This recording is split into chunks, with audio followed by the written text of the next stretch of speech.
Ancient spirits, I offer my blood to this sacred bloom. Your sacrifice is heard, the veil parts for your plea. Grant me your healing light. It shall be done. Kalen Thorne had spent 15 years scraping a living from the bones of dead civilizations. He was a relic diver, one of the last who still believed the old war tombs held something more than rust and radiation. The Permidium Belt, a graveyard of ancient starships and orbital fortresses left over from the Machine Crusade, was his hunting ground.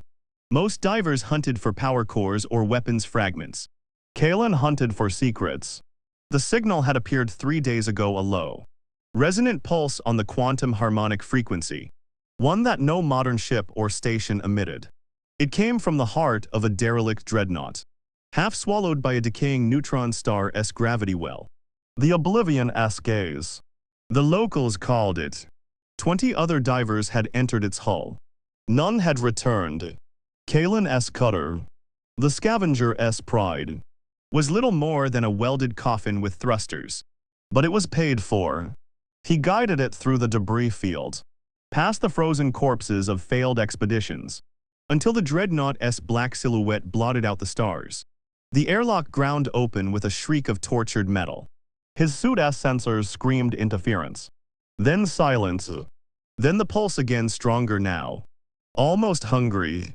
He followed it through corridors where the walls wept coolant and the gravity plates flickered, forcing him to crawl at times. The deeper he went, the more he noticed. The bulkheads weren't just damaged. They were cut cleanly, as if by a blade that could part molecular bonds. And the corpses, human, aliens, and something else, were all missing their torsos. Not severed, removed, hollowed out. At the heart of the ship, in a zero-gravity chamber lined with obsidian prayer scripts, he found it. A sarcophagus. Black. Not painted black, but the black of a material that absorbed light, sound, and even the ambient heat of his suit. Upon its surface, a single crimson line pulsed like a heartbeat. The pulse. Kalen's hands trembled as he approached. He heard the whispers in the dive bars of Port Terminus. The relic blade. The god killer. The first sin. Legends said it was not forged but born a weapon from before the Crusade. From before the first human colony ship. From a war so old that even the stars had forgotten it. He didn't intend to open it. He was a historian. Not a fool. But his suit-S manipulator arm, the one he used for delicate extractions, moved on its own. Or perhaps the pulse had become a command. The sarcophagus split down the middle with a sound like a dying star. Inside, kneeling as if in prayer, was a suit of armor. Black, angular, covered in runes that writhed like living serpents. And in its right hand, a blade, not a sword, a shard of something that shouldn't exist. It was longer than Kalen's arm, curved like a talon, and its edge was a thin line of absolute darkness. As he stared, the blade drank the light from his helmet lamp. Then the armor's visor opened. 2 white-hot eyes stared into Kalen's soul. A voice, not heard but felt, scraped through his mind. You are not the first. Will you be the last? Kalen tried to run. His legs failed. The armor rose, joints silent despite centuries of dormancy. It stepped out of the sarcophagus, and the runes on its chest flared.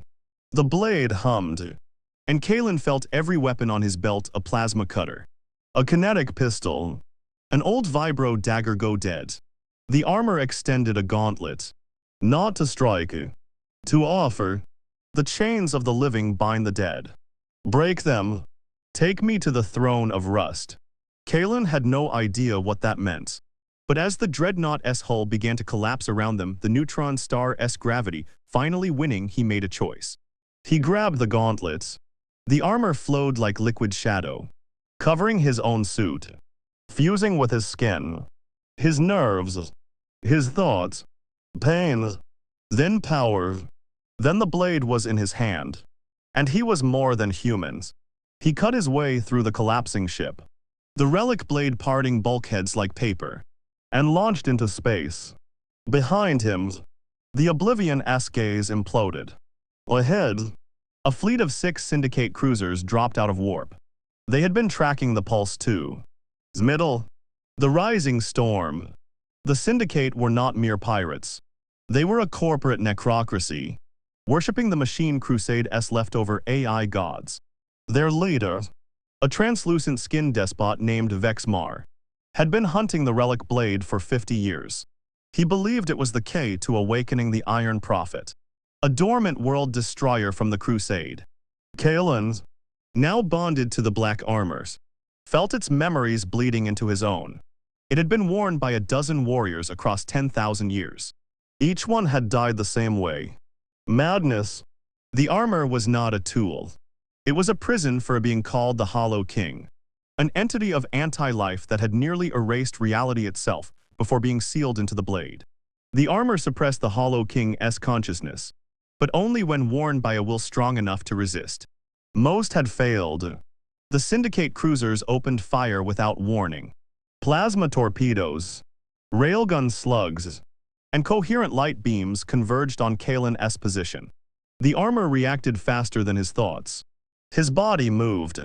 The blade spun, and he cut the torpedoes in mid-flight. The explosions washed over him harmlessly. He felt the Hollow King whisper, "Fear as food. Feed me." Kalen refused. Instead, he used the armor's thrusters' folded wings of dark energy to dive toward the lead cruiser. He landed on its bridge dome, drove the relic blade through the armored glass, and carved a door. Inside, Syndicate soldiers fired at him with particle rifles. The rounds stopped a centimeter from his chest, suspended in a field of distorted time. The Hollow King laughed. Kalen swung the blade. The soldiers didn't die. They unexisted. Their molecules scattered across dimensions. He reached the bridge and found Vexmar waiting, surrounded by a shimmering null field. The despot smiled, his teeth blackened with cybernetic oil. "You don't know what you've taken. Diver, that armor is a leash, and the dog wants off." Mar pressed a remote. The null field expanded, suppressing the armor's time dilation. Kalen was suddenly human-sized again. Vulnerable. A dozen shock troopers closed in. The Hollow King screamed in his mind, "Let me out. Just this once." Kalen refused again. He fought as a man, using the blade's raw cutting edge still sharp enough to sever anything physical to parry and strike. He killed 4 troopers, took a plasma burn to his left arm, and finally reached Mar. He didn't kill him. He grabbed the remote, crushed it, and the null field collapsed. The armor roared back to full powers. Mar laughed. "Too late. I already transmitted the coordinates. The Iron Prophet rises in 6 hours. You can stop it." Kalen looked into the man's eyes and saw not malice but worship. Mar wanted the world destroyer to wake. He wanted the end of all life. Kalen made a different choice. He sheathed the relic blade across his back, lifted Mar by the throat, and said, "Show me how to seal it instead." Mar's smile faltered. "You can seal a god." "No," Kalen replied, the armor's white eyes. "But you can feed it." He didn't kill Vexmar. He did something worse. The Hollow King, hungry for consciousness, accepted the offering. Kalen pressed his gauntlet to Mar's forehead, and the armor siphoned the despot's mind every memory, every skill, every dark prayer directly into Kalen's own. He saw the Iron Prophet's activation sequence. He saw its weakness, and he saw that Mar had been lying. The world destroyer could be turned off, but only from the inside. Ending. The black armor's throne. The Iron Prophet was not a ship or a station. It was a moon-sized construct of black iron and screaming souls, a weapon that converted biological matter into reaction mass. It had been dormant for 10,000 years, buried beneath the ice of a dead planet called Varuna 9. Now, as Kalen arrived through a warp tier, the Prophet was already cracking the planet's crust, its tendrils reaching for nearby colonies. 3 billion people lived on those colonies. Kalen descended through the Prophet's outer defense's auto-cannons, drone swarms, and cutting lasers that the black armor barely deflected. The Hollow King was ecstatic. "This is my home. Let me loose. We will devour the stars." Kalen landed on the Prophet's surface, a plane of jagged iron covered in frozen atmosphere. He ran. The armor's wings carried him across miles of crawling machinery. He reached the central spire, the Prophet's brain, and cut his way inside. The core chamber was a sphere of liquid darkness, at whose center floated a single, crystalline heart. The Prophet's control node. Mar's stolen memories said that touching the node would allow a bonded wearer to overwrite its programming. But the Hollow King screamed in sudden terror. "No, that will seal me too. You'll be trapped." Kalen understood. The Prophet's shutdown sequence required a permanent controller. Someone had to sit on the throne, merge their mind with the weapons, and keep it asleep forever. And the black armors, with its Hollow King prisoner, was the only thing strong enough to survive the merge. He had a choice. Abandon the armors, let the Prophet eat the colonies, and escape as a broken man. Or stay, become the jailer, save them all. He thought of his mother, who had died in a syndicate raid. He thought of the divers who had entered the dreadnought and never returned. He thought of the Hollow King's whisper, "Fear is food." Kalen smiled. Not today.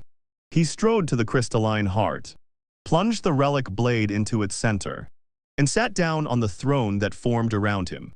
The black armor flowed up his neck, over his face, sealing him inside forever. The Hollow King howled. The Iron Prophet shuddered. And then silence. The tendrils retracted. The colonies. Alarms went quiet. 3 billion people looked up at the sky as the dark moon above them began to drift. No longer a weapon but a tomb. Kalen Thorne opened his eyes inside the armor. He could feel every circuit of the Prophet, every frozen soul within its walls. He would never move again. But he could think. And as centuries passed, the Hollow King grew weaker, starved of fear, starved of death. Kalen told it stories, memories, jokes, anything but fear. One day, a new relic diver would find that tomb. They would see the black armor fused to a crystal throne, the blade still glowing with a faint, warm light, and they would hear a whisper not of hunger, but of hope. "Sit down. I'll tell you how to save them too." End.